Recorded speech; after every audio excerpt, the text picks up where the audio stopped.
Hello students, my name is Rohit Penuli and I am from ICT virtual classroom Dehradun. कैसे हैं आप सभी? मेरे ख्याल से बहुत अच्छे होंगे। हम क्लास 12th केमिस्ट्री कर रहे हैं, जिसमें कि हमारा चैप्टर हेलो एल्केन एंड हेलोरीन, और हम हेलोरीन की बात कर रहे थे। हमने पिछले भाग में हेलोरीन जाना क्या होता है, हमने नॉमेनक्लेचर देखा हेलोरीन का, हमने प्रिपरेशन देखी कि कैसे प्रिपेयर किया जाता है हेलोरीन को। आज हम बात करेंगे बच्चों उसकी केमिकल प्रॉपर्टीज की, है ना, कि जैसे हमने हेलोएल्केन की केमिकल प्रॉपर्टी देखी थी, न्यूक्लियोफिलिक सब्स्टिट्यूशन और आपकी एलिमिनेशन, रिएक्शन विद मेटल। इसी तरीके से हम आपकी हेलोरीन की भी केमिकल प्रॉपर्टीज देखेंगे, है ना, समझेंगे क्या होती है। तो उनको करने के लिए चलते हैं बच्चों स्मार्ट बोर्ड की तरफ। तो हम करेंगे केमिकल प्रॉपर्टीज ऑफ हेलोएल्केन, हेलोअरीन।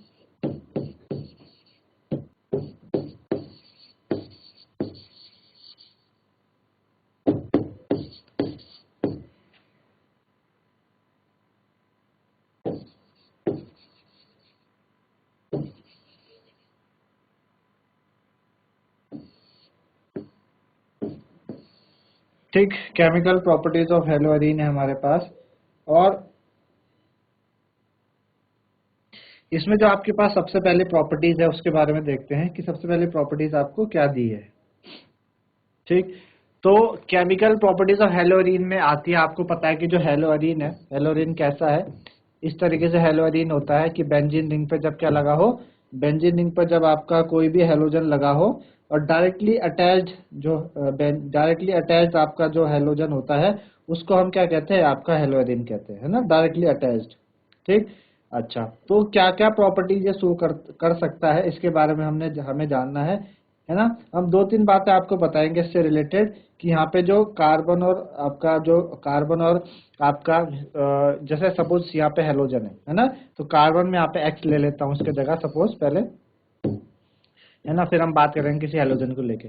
तो कार्बन और हेलोजन का जो बॉन्ड होता है इसमें थोड़ा सा डबल बॉन्ड कैरेक्टर आ जाता है। कैसा डबल बॉन्ड कैरेक्टर आ जाता है? किस तरीके से डबल बॉन्ड कैरेक्टर आ जाता है कि जो आपका कार्बन है, ये वाला जो कार्बन है, ये थोड़ा सा ज्यादा इलेक्ट्रोनेगेटिव बिहेव करता है एज कंपेयर टू ऊपर हेलोजन एटम। जिस वजह से क्या होता है कि वो जो आपके इलेक्ट्रॉन है, आप जो शेयर्ड पेयर ऑफ इलेक्ट्रॉन है, उसको क्या करता है, अपनी तरफ उनको अट्रैक्ट करता है। तो अपनी तरफ अट्रैक्ट करने से एक पार्शियल डबल बॉन्ड कैरेक्टर आ जाता है, जिस वजह से क्या होता है कि जो न्यूक्लियोफिलिक सब्स्टिट्यूशन होती है ना, न्यूक्लियोफिलिक सब्स्टिट्यूशन जैसे कि हेलोएल्केन में होती थी, तो यहाँ पे नहीं हो पाती, है ना, यहाँ पे नहीं हो पाती। उसके कई सारे रीजन है, एक तो पार्शियल डबल बॉन्ड कैरेक्टर की वजह से नहीं हो पाती, है ना, और भी कई सारे रीजन है जिन्हें हमें देखना है कि भाई कौन कौन से वो रीजन है जिसकी वजह से ऐसा होता है। ठीक है ना, तो सबसे पहले जो रिएक्शन है हेलोएल्कीन की, हम उसी की बात कर रहे थे। तो ये किस कैटेगरी के अंदर आता है? ये आता है आपका न्यूक्लियोफिलिक सब्स्टिट्यूशन की कैटेगरी के अंदर। तो पहले हम बात करेंगे इसमें nucleophilic substitution, nucleophilic substitution, nucleophilic substitution.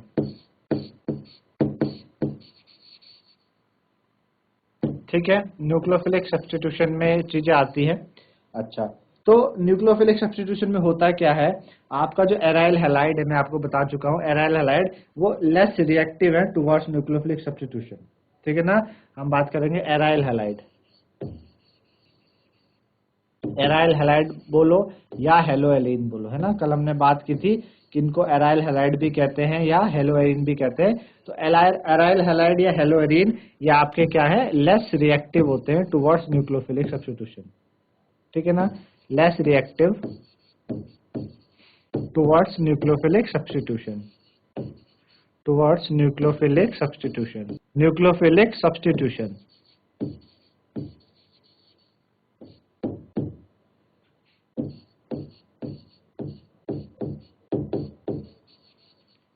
अब ये जो न्यूक्लियोफिलिक सब्स्टिट्यूशन की तरफ इनका जो रुझान नहीं है ना, रिएक्शन नहीं देते न्यूक्लियोफिलिक सब्स्टिट्यूशन के को, ऐसा क्यों होता है? तो उसके कई कारण है ना, तो उन कारणों को जानने की कोशिश करते हैं। पहला जो कारण है, पहला कारण है बच्चों रेजोनेंस इफेक्ट। क्या है? Resonance effect.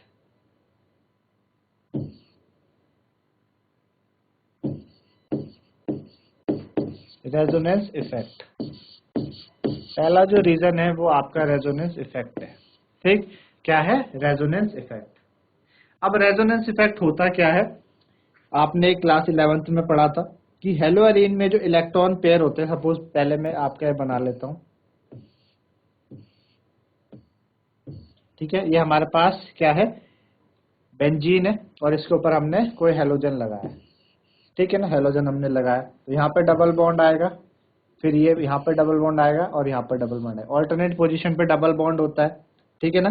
चलिए, आपको पता है कि जो क्लोरीन है, क्लोरीन के वैलेंस शेल में कितने इलेक्ट्रॉन होते हैं? 7, 1 2 3 4 5 6, है ना, 6 ही हो गए, और 7वें से उसने बॉन्ड बनाया है, तो इस तरीके से ये हो गया। अब होता क्या है, रेजोनेंस होता है हेलोरीन पे, जो इलेक्ट्रॉन पेयर होते हैं हेलोजन एटम के ऊपर, क्या होते हैं? हेलोजन ऊपर। यहाँ पे आप देख पा रहे हैं कि क्या हो रहा है, यहाँ पर ये पाई बॉन्ड है, पाई बॉन्ड के ऊपर जाएंगे सिग्मा बॉन्ड, और सिग्मा बॉन्ड के ऊपर लोन पेयर है, तो पाई सिग्मा और lone pair, pi sigma lone pair, आपने क्लास 11 में पढ़ा था। पाई सिग्मा लोन पेयर क्या करते हैं? रेजोनेंस शो करते हैं। कैसे करेंगे resonance show pi sigma lone pair? कि जो क्लोरीन के ऊपर जो एटम्स लोन पेयर है, वो क्या आएंगे? नीचे उतरना चाहेंगे। तो जब नीचे उतरेंगे, यहाँ पर इस कार्बन और हेलोजन बॉन्ड पे नीचे उतरेंगे, तो क्या होगा, इस वाले कार्बन पे 5 वैलेंसी क्रिएट हो जाएगी, है ना, पहले से 4 तो पहले से है, और जब 2 लोन पेयर ऊपर, मतलब दो लोन पेयर आएंगे तो एक बॉन्ड बनाएंगे, क्योंकि आपको पता है कि एक बॉन्ड का मतलब 2 इलेक्ट्रॉन, एक बॉन्ड का मतलब 2 इलेक्ट्रॉन, तो यहाँ पे बॉन्ड उतरेगा, तो इस वजह से 5 वैलेंसी क्रिएट हो जाएगी। 5 वैलेंसी क्रिएट होने की वजह से ये जो आपका पाई बॉन्ड है, ये जो आपका पाई बॉन्ड है, ये क्या होगा, इधर को शिफ्ट होगा, आगे की तरफ शिफ्ट होगा। अब आगे की तरफ शिफ्ट होगा, तो इस वाले कार्बन पे नेगेटिव चार्ज क्रिएट हो जाएगा, एक्स्ट्रा इलेक्ट्रॉन हो रहे, नेगेटिव चार्ज क्रिएट हो जाएगा, ठीक है ना, क्या हो जाता है, एक्स्ट्रा इलेक्ट्रॉन यहाँ पे हो जाएंगे। और वैसे भी आपने पढ़ा है कि पाई सिग्मा लोन पेयर, तो पाई सिग्मा लोन पेयर में क्या होता है बच्चों, वन पे क्या है, पाई है, सेकंड पे सिग्मा है, और थर्ड पे लोन पेयर है, तो वो इंटरचेंज हो जाते हैं। कैसे हो जाते हैं? इंटरचेंज, यानी जो पाई बॉन्ड है वो सेकंड पे चला जाएगा, और लोन पेयर कहाँ पे आ जाएंगे? फर्स्ट पे आ जाते हैं, ठीक है ना। तो क्या बनेगा आपके पास, जो अगला स्ट्रक्चर बनेगा, है ना, अगला रेजोनेंस स्ट्रक्चर बनेगा, वो कैसा होगा? अगला रेजोनेंस स्ट्रक्चर आपका इस तरीके से,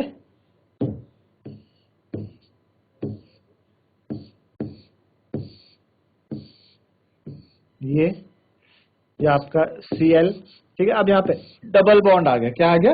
डबल बॉन्ड। तो ये बॉन्ड ऐसी रहा, ये वाला ऐसी रहा, ये वाला बॉन्ड ऊपर शिफ्ट हो गया, और यहाँ पे इस वजह से क्या क्रिएट हो गया, यहाँ पे माइनस क्रिएट हो गया, ठीक है ना, और ऊपर प्लस चले गया। क्यों? क्योंकि प्लस क्यों चलेगा भाई? क्लोरीन पे क्या हो गया, क्लोरीन पे इलेक्ट्रॉन की कमी होगी। प्लस का मतलब देना, उसने दिए अपने 2 लोन पेयर, उसने नीचे दे दिया, प्लस की कमी होगी। अब होगा क्या, अब आप देख पा रहे हैं कि यहाँ पर क्या है, लोन, यहाँ पे आपके पास इलेक्ट्रॉन है, फिर सिग्मा बॉन्ड है पाई, तो पाई सिग्मा और इलेक्ट्रॉन, पाई सिग्मा का कॉन्जुगेशन होगा, ये इधर उतरना चाहेंगे, ठीक है, और ये फिर ये जो आपका जो पाई बॉन्ड है वो इधर आना चाहेगा, ठीक है, पाई बॉन्ड इधर आना चाहेगा। अगला रेजोनेंस स्ट्रक्चर क्या बनेगा? अगला जो रेजोनेंस स्ट्रक्चर है वो इस तरीके से बनेगा, डबल बॉन्ड Cl, ठीक है, डबल बॉन्ड Cl, और ये वाला जो आपका ये वाला बॉन्ड है वो तो ऐसे ही है, ये वाला ऐसे ही। अब ये वाला बॉन्ड किधर हो जाएगा बच्चों? ऊपर शिफ्ट हो जाएगा। ये वाला बॉन्ड है ये इधर शिफ्ट हो जाएगा, यहाँ पे आ जाएगा ये बॉन्ड, ठीक है ना। यहाँ पे क्या आ जाएगा? माइनस चार्ज क्रिएट होगा, ये माइनस चार्ज क्रिएट होगा, ऊपर प्लस चल ही रहा है, ठीक है ना, प्लस चल ही रहा है। अब ये वाला माइनस है वो इधर आना चाहेगा, ठीक है ना, इधर आना चाहेगा, तो जिस वजह से ये जो पाई बॉन्ड है उधर आना चाहेगा, इस तरीके से। अगला जो रेजोनेंस स्ट्रक्चर बनेगा, अगला स्ट्रक्चर क्या बनेगा?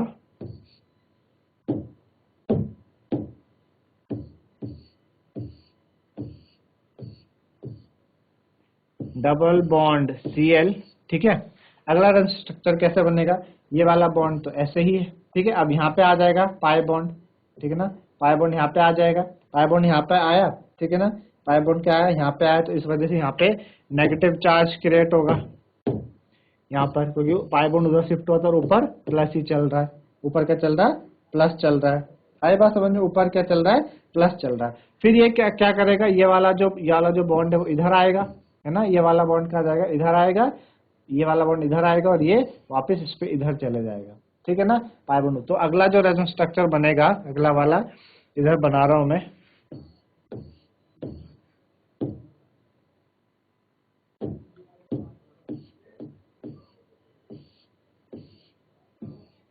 ठीक है। ये अगला वाला क्या है कि यहाँ पे आपके पास बॉन्ड है, यहाँ पे भी बॉन्ड है, वाला बॉन्ड इधर उतर जाएगा, ठीक है, वाला बॉन्ड उधर उतर जाएगा, ऊपर Cl और Cl के पास वापस से क्या चले गए, सारे लोन पेयर वापस से उसके पास आ गए, 1 2 3 4 5 6, ये आगे इस तरीके से। तो वैसे ही देखो, जैसा हम जहां से हम स्टार्ट हुए थे वहीं से हम आ गए, जहां से हम स्टार्ट हुए थे वहीं से हम आ गए। तो इसको बोलते हैं बच्चों क्या, रेजोनेंस इफेक्ट। तो रेजोनेंस इफेक्ट आप देख रहे हैं, ये जो पाई बॉन्ड है, पाई बॉन्ड है ना, पाई बॉन्ड पूरे कार्बन रिंग में घूम रहे हैं, पूरे कार्बन रिंग में घूम रहे हैं, इसे हम डीलोकलाइजेशन ऑफ इलेक्ट्रॉन भी बोलते हैं। तो यहाँ पे कार्बन और क्लोरीन का जो बॉन्ड है उसमें क्या आ जाएगा बच्चों, पार्शियल क्या आ जाएगा, एक एक्वायर करेगा partial double bond character resonance के कारण। अब ये तो आपके क्या है, कैनोनिकल फॉर्म है, ये जो सारे जो स्ट्रक्चर बने हमारे ये कैनोनिकल फॉर्म है। इनका जो रेजोनेंस हाइब्रिड होगा, है ना, इन सबका जो रेजोनेंस हाइब्रिड होगा वो क्या होता है, रेजोनेंस हाइब्रिड इस तरीके से, ये यहाँ पर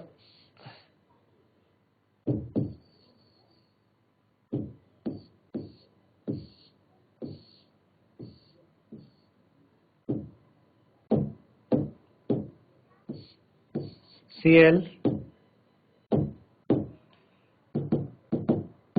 ठीक है। अब यहाँ पे क्या होगा बच्चों, हल्का सा पार्शियल डबल बॉन्ड कैरेक्टर आ गया, ये सिंगल बॉन्ड तो था, यहाँ पे हल्का सा पार्शियल डबल बॉन्ड आ गया, है ना, पार्शियल क्या आया, हल्का सा पार्शियल डबल बॉन्ड सा आया इसमें।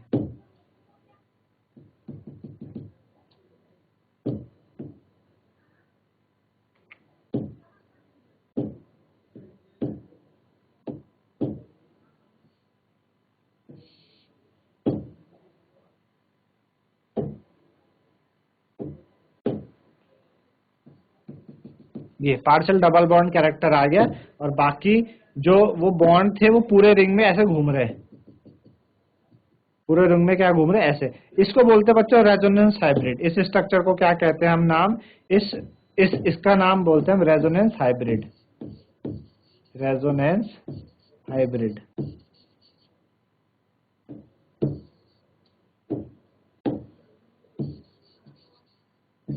ये रेजोनेंस हाइब्रिड है। रेजोनेंस हाइब्रिड का मतलब आपका एक्चुअल स्ट्रक्चर, रेजोनेंस हाइब्रिड का मतलब होता है एक्चुअल स्ट्रक्चर, कि एक्चुअल स्ट्रक्चर क्या है, रेजोनेंस हाइब्रिड ये शो करता है, ठीक है ना। तो उसने यही शो किया, पूरे रिंग में क्या घूम रहे हैं, पाई इलेक्ट्रॉन घूम रहे हैं, तो ये रेजोनेंस हाइब्रिड है। तो यहाँ पे कार्बन और क्लोरीन का बॉन्ड में पार्शियल डबल बॉन्ड कैरेक्टर आया, आप देख पा रहे हैं। रेजोनेंस के कारण क्या हुआ, पार्शियल डबल बॉन्ड कैरेक्टर इस पे आया, जिस वजह से जो बॉन्ड क्लीवेज होगी, मतलब जब बॉन्ड टूटेगा, बॉन्ड क्लीवेज वो डिफिकल्ट हो जाती है हेलो एल्केन में। भाई जब यहाँ पे पार्शियल, अगर सिंगल बॉन्ड होता तो आसानी से टूट सकता था, ये पार्शियल डबल बॉन्ड है ना, ये कैसा है, पार्शियल डबल बॉन्ड हो गया। तो पार्शियल डबल बॉन्ड को तोड़ना थोड़ा सा डिफिकल्ट होता है यहाँ पर, तो देयरफॉर यहाँ पे कोई न्यूक्लियोफाइल एकदम से नहीं आ पाता। भाई जब तक ये बॉन्ड टूटेगा नहीं तब तक न्यूक्लियोफाइल यहाँ पे अटैक नहीं कर पाएगा।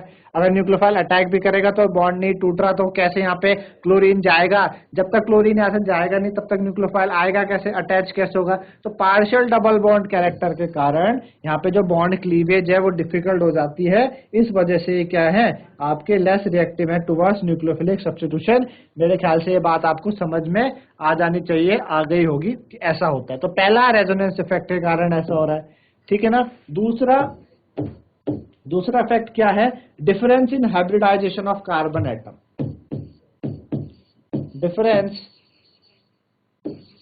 इन hybridisation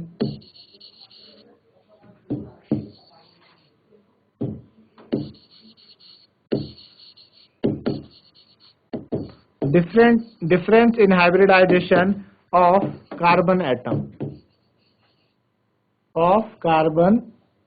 atom in CX bond।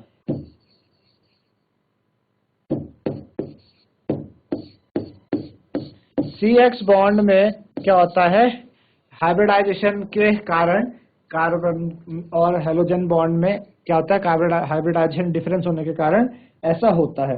अब ऐसा क्या होता है, ठीक है ना, हमारे पास कोई बेंजीन रिंग है, ठीक है, ये हमारे पास कोई बेंजीन रिंग है, ठीक ठीक, और यहाँ पे क्या है, बॉन्ड है, ये बॉन्ड है और ये बॉन्ड है, और यहाँ पे आपके पास कोई हेलोजन लगा है X, ठीक है ना, कोई हमारे पास क्या लगा बच्चों, हेलोजन, और ये हमारे पास ये क्या है, हमारे पास एराइल हैलाइड है, एराइल हैलाइड है ना, मतलब हेलो एरीन है, और ये क्या है हमारे पास,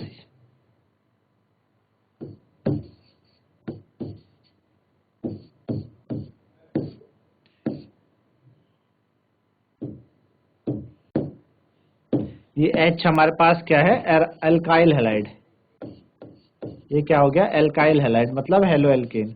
अब दोनों की हाइब्रिडाइजेशन देखते हैं। इस वाले कार्बन की हाइब्रिडाइजेशन क्या होगी बच्चों, हाइब्रिडाइजेशन क्या होती है, number of sigma bond plus lone pair, कितने सिग्मा बॉन्ड है, 4, तो जेड की वैल्यू 4 होती है तो sp3 है ना, जेड की वैल्यू 4 होती है तो sp3।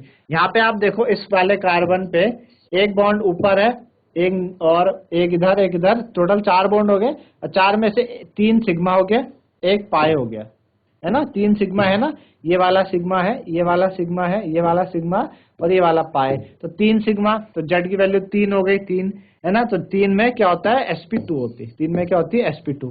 तो हमने देखा कि आपका जो हेलो एरीन है, एराइल हैलाइड, उस पे लगे कार्बन पे हाइब्रिडाइजेशन sp2 है और उसकी क्या है बच्चों, sp3 है। तो जो कार्बन एटम हेलोजन से अटैच्ड है उस पे क्या है, sp2 और sp3 है।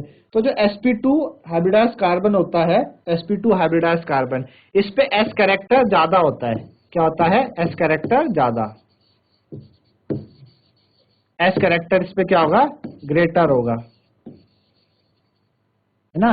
sp2 में क्या होगा बच्चों, s कैरेक्टर ज्यादा, देख पा रहे हो ना आप, sp2 क्या है, sp2 है, तो sp2 का मतलब s कैरेक्टर क्या है, ज्यादा, और जब s कैरेक्टर ज्यादा होता है तो वो ज्यादा इलेक्ट्रोनेगेटिव होगा, जब s कैरेक्टर ज्यादा है तो ज्यादा इलेक्ट्रोनेगेटिव होगा, यानी यहाँ पे जो कार्बन है वो क्या होगा, मोर इलेक्ट्रोनेगेटिव, कार्बन एटम यहाँ पे मोर इलेक्ट्रोनेगेटिव है। अब यहाँ पे जो कार्बन है वो sp3 है, तो sp3 में हम देखेंगे भाई s कैरेक्टर क्या है, कम है, s कैरेक्टर कम है तो कम इलेक्ट्रोनेगेटिव होगा, और आपने पढ़ा भी होगा कि जो इलेक्ट्रोनेगेटिविटी का ऑर्डर होता है वो सबसे ज्यादा sp पे होता है, उससे कम sp2 पे होता है और उससे कम sp3 पे होता है। यानी जो sp2 वाला कार्बन है, अगर अभी तो हम sp2 sp3 की बात कर रहे हैं, यहाँ पे दो चीजें हैं, sp2 sp3, जो sp2 वाला कार्बन है उसका इलेक्ट्रोनेगेटिविटी ज्यादा है sp3 वाले से, तो भाई जब इलेक्ट्रोनेगेटिविटी ज्यादा तो वो बॉन्ड को अपनी तरफ खींचेगा। यहाँ पे लगे sp3 लगा जो कार्बन है और ये लगा जो हैलाइड है, इन दोनों में ये वाला ज्यादा इलेक्ट्रोनेगेटिव है, तो ये अपनी तरफ बॉन्ड खींच के बाहर चले जाता है, बॉन्ड तोड़ देता है और न्यूक्लियोफाइल को जगह दे देता है आने की। पर यहाँ पे जो लगा कार्बन और हाइड्रोजन का बॉन्ड है उसमें कार्बन ज्यादा इलेक्ट्रोनेगेटिव है बिकॉज ऑफ sp2। अभी हमने बताया sp2 में ज्यादा कैरेक्टर तो ज्यादा इलेक्ट्रोनेगेटिविटी, उस कारण से वो बॉन्ड को, वो जो इलेक्ट्रॉन पेयर है उसको अपनी तरफ खींचेगा और क्लोरीन जो भी हेलोजन है उसको बाहर जाने नहीं देगा, पार्शियल डबल बॉन्ड कैरेक्टर उस पर बन जाएगा। तो इस वजह से यहाँ पे सारी कहानी ऐसे होती है। आई बात समझ में, ठीक है ना। तो sp2 वाले में ऐसा होता है। और जो कार्बन और हेलोजन की जो बॉन्ड लेंथ है हेलो एल्केन में वो 177 पिकोमीटर होती है, जबकि हेलो एरीन में 169 पिकोमीटर होती है। यानी आपके शॉर्टर बॉन्ड को तोड़ना डिफिकल्ट है लॉन्गर बॉन्ड से। भाई यहाँ पे जो बॉन्ड लेंथ है ना ये कितनी है, 177 है, और यहाँ पे जो ये जो वाली बॉन्ड लेंथ है वो 169 है। तो जितनी छोटी बॉन्ड लेंथ को आप नहीं तोड़ पाओगे एज कम्पेयर टू बड़ी, आसानी से टूट जाएगी, छोटी में ज्यादा आपको एनर्जी देनी पड़ेगी। इसलिए हेलो एरीन लेस रिएक्टिव है टुवर्ड्स हेलो एल्केन, मतलब जो है आपके हेलो एरीन है वो लेस रिएक्टिव है टुवर्ड्स न्यूक्लियोफिलिक सब्स्टिट्यूशन रिएक्शन। दूसरा कहानी हाइब्रिडाइजेशन के बेस पे है कि हाइब्रिडाइजेशन के कारण ऐसा हो रहा है कि ये क्या होते हैं, लेस रिएक्टिव होते हैं, ठीक है ना। तीसरी बात करेंगे थर्ड, तो थर्ड चीज इसमें वो है बच्चों इनस्टेबिलिटी ऑफ फिनाइल कैटायन। क्या है, instability of phenyl cation.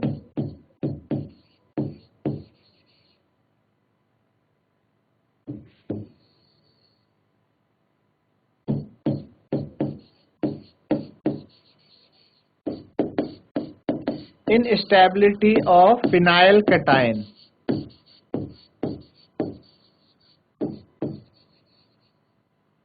Instability of phenyl cation है ना, फिनाइल कैटायन की इनस्टेबिलिटी। तो हेलोएरीन के केस में फिनाइल कैटायन कैसा बनता है बच्चों?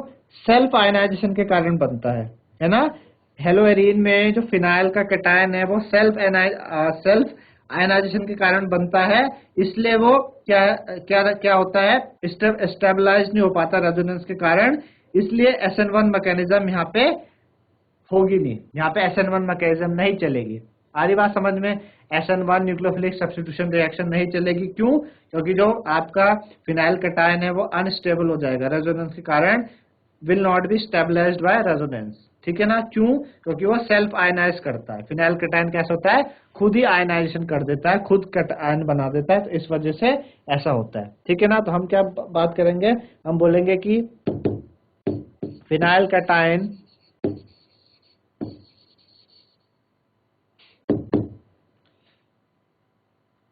formed as a result of self-ionization, as a result of self-ionization,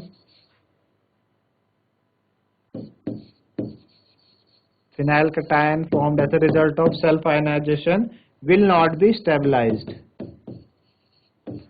will not be stabilized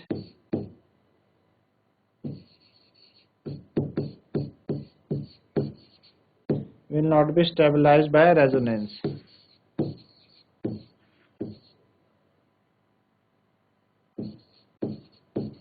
Will not be stabilized by resonance, इस कारण से ऐसा होता है।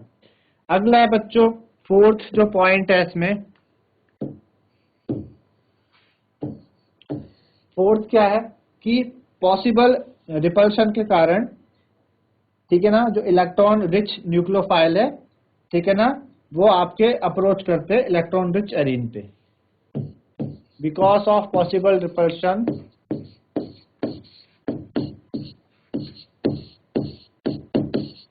Because of possible repulsion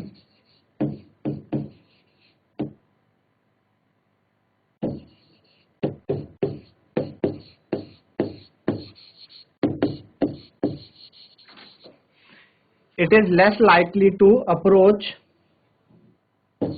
it is less likely for the electron rich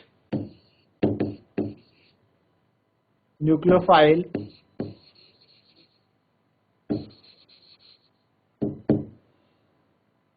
to approach electron rich arene.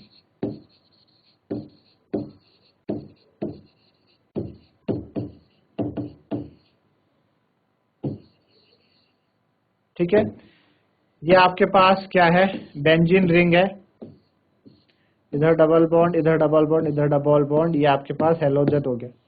तो possible repulsion के कारण आपके जो इलेक्ट्रॉन रिच न्यूक्लियोफाइल है, आपके पास न्यूक्लियोफाइल आया, ये कोई न्यूक्लियोफाइल आया, इसको यहाँ पे पहुंचना है, ठीक है ना। अब इसको कहाँ पहुंचना है बच्चों? इलेक्ट्रॉन रिच एरीन पे पहुंचना है। ये हेलो एरीन है, क्या है बच्चों? ये हेलो एरीन है। और यहाँ पे क्या है बच्चों? पाई बॉन्ड है। यहाँ पे क्या है? पाई बॉन्ड है। पाई बॉन्ड है तो यहाँ पे डीलोकलाइजेशन ऑफ इलेक्ट्रॉन भी होता है, ठीक है ना। यहाँ पे डीलोकलाइजेशन ऑफ इलेक्ट्रॉन भी होता है, यानी यहाँ पे इलेक्ट्रॉन की क्या है? भरमार है। यहाँ पे आपके इलेक्ट्रॉन ही इलेक्ट्रॉन है। क्या है? इलेक्ट्रॉन ही इलेक्ट्रॉन है। और आपको पता है न्यूक्लियोफाइल भी क्या होता है? नेगेटिव चार्ज है। ये भी क्या? नेगेटिव चार्ज है। और न्यूक्लियोफाइल को क्या पसंद है? न्यूक्लियोफाइल को क्या पसंद है? प्रोटॉन पसंद है, पॉजिटिव चार्ज पसंद है। क्या है? प्रोटॉन पसंद है, पॉजिटिव चार्ज पसंद है। इसको हम प्रोटॉन लवर भी बोलते हैं, न्यूक्लियस लवर भी इसको बोलते हैं। तो इसको तो क्या पसंद है? पॉजिटिव चार्ज पसंद है। और ये खुद नेगेटिव है, और जहां जा रहा है हेलो एरीन पे, वहां भी नेगेटिव पार्ट, नेगेटिव इलेक्ट्रॉन भरे, तो रिपल्शन होगा। क्या होगा? रिपल्शन होगा। तो रिपल्शन के कारण न्यूक्लियोफाइल यहाँ पे पहुंच नहीं पाएगा, है ना। एक कारण ये भी है कि जो आपके हेलो एरीन होते हैं वो लेस रिएक्टिव है टुवर्ड्स न्यूक्लियोफिलिक सब्स्टिट्यूशन। एक कारण ऐसा भी है कि रिपल्शन बहुत ज्यादा क्रिएट हो रहा है, इस वजह से ऐसा हो रहा है, ठीक है ना। तो मेरे ख्याल से बातें आपको समझ में आई होंगी कि भाई ऐसा इनमें हेलो एरीन में ऐसा क्या हो गया जिस वजह से ये न्यूक्लियोफिलिक सब्स्टिट्यूशन नहीं देते, ठीक है ना। चलिए, ये तो थी न्यूक्लियोफिलिक सब्स्टिट्यूशन की बात। अब ये नहीं देते, पर कुछ ऐसे कंडीशंस होती हैं जिन कंडीशन पे हम क्या करवाते हैं, हम न्यूक्लियोफिलिक सब्स्टिट्यूशन करवाते हैं। हम क्लोरोबेंजीन को कन्वर्ट करेंगे फिनॉल में, ठीक है ना, यानी हाइड्रोक्सिल ग्रुप को रिप्लेस करेंगे, हाइड्रोक्सिल ग्रुप लेके आएंगे यहाँ पे, ठीक है ना। अगला हमारे पास है रिप्लेसमेंट।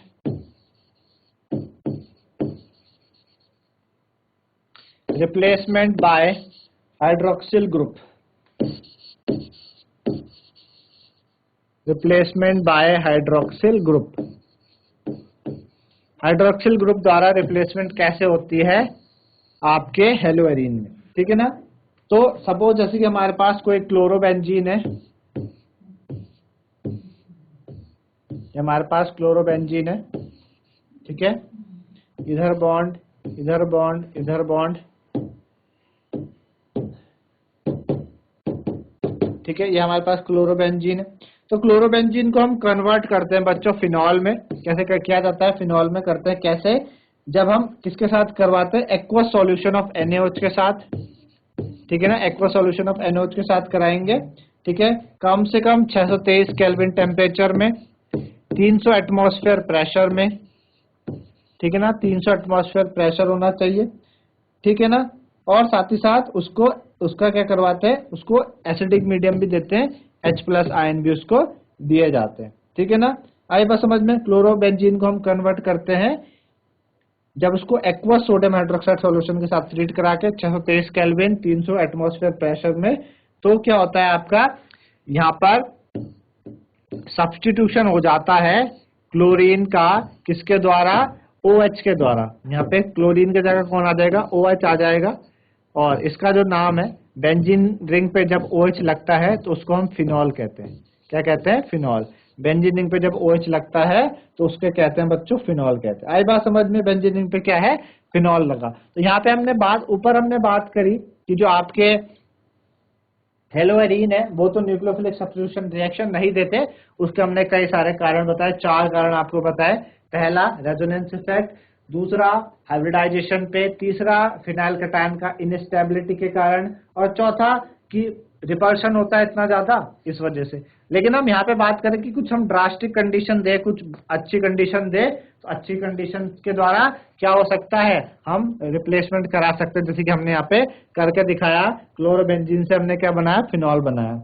अब बात करते हैं कि जो इलेक्ट्रॉन विड्रॉइंग ग्रुप होते हैं, क्या होते हैं, electron withdrawing group. Electron withdrawing group आपने क्लास 11 में पढ़ा है, आपके इलेक्ट्रॉन विड्रॉइंग ग्रुप है ना। एक इलेक्ट्रॉन डोनेटिंग ग्रुप होते हैं, इलेक्ट्रॉन विड्रॉइंग ग्रुप होते हैं। तो जो इलेक्ट्रॉन विड्रॉइंग ग्रुप है, ठीक है ना, वो ऑर्थो और पैरा पोजीशन पे क्या कर देते हैं, हेलोएरीन की रिएक्टिविटी को बढ़ा देते हैं। अगर इलेक्ट्रॉन विड्रॉइंग ग्रुप ऑर्थो और पैरा पोजीशन पे लगा है तो उसकी रिएक्टिविटी को क्या कर देंगे, बढ़ा देंगे टुवर्ड्स न्यूक्लियोफिलिक सब्स्टिट्यूशन की तरफ। क्या कर देंगे, टुवर्ड्स न्यूक्लियोफिलिक सब्स्टिट्यूशन की तरफ बढ़ा देंगे, ठीक है ना।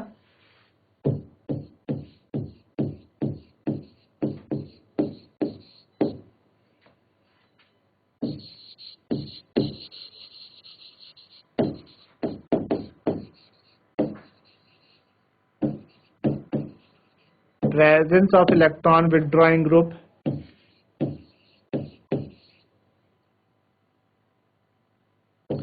at ortho and para position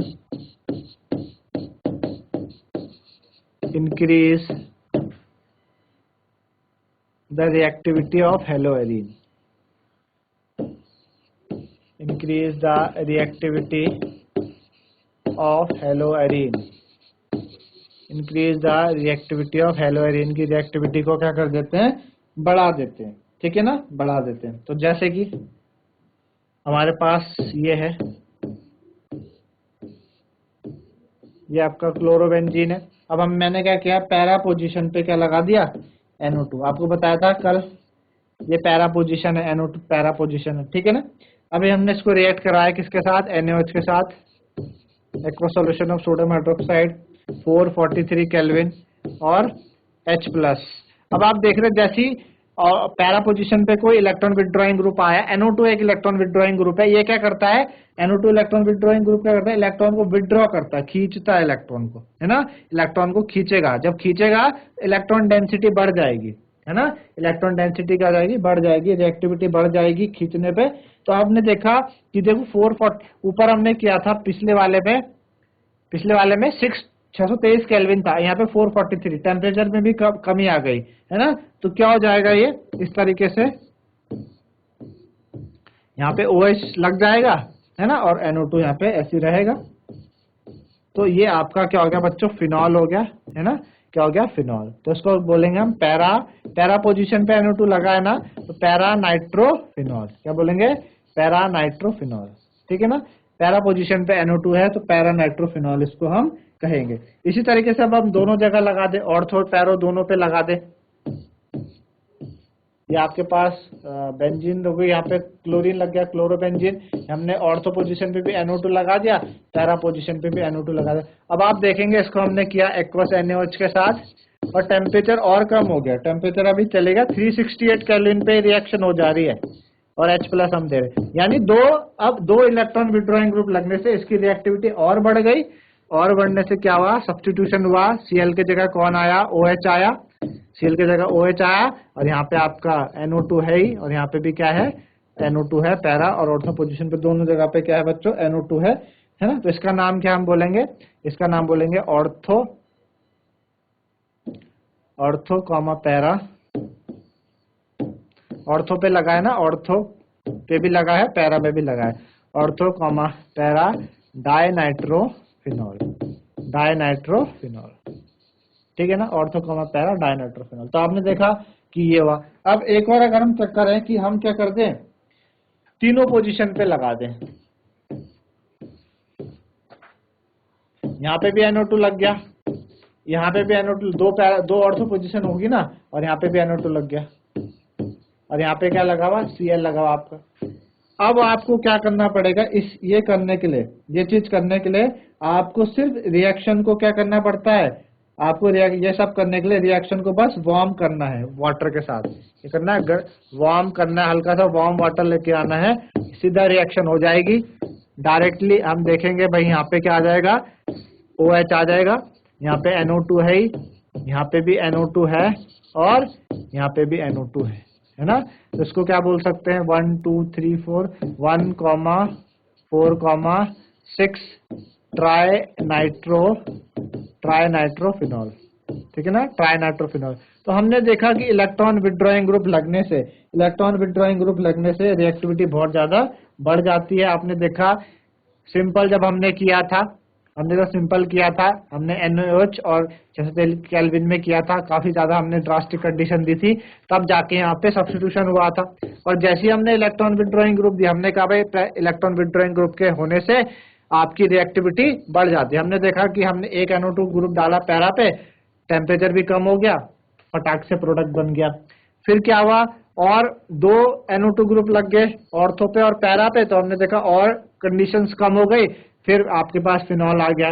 और जब हमने तीनों पोजीशन पे ले लिया तो हल्का सा वार्म करने पे रिएक्शन हो गई। तो इससे मेरे ख्याल से आपको ये बात समझ आई कि इलेक्ट्रॉन विथड्रॉइंग ग्रुप होने से रिएक्टिविटी काफी ज्यादा बढ़ जाती है और तुरंत से सब्स्टिट्यूशन हो जाता है, जो कि पहले नहीं हो पा रहा था।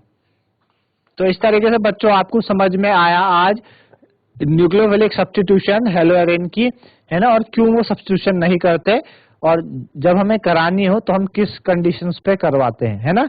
आज के लिए इतना ही, धन्यवाद, हैव अ नाइस डे।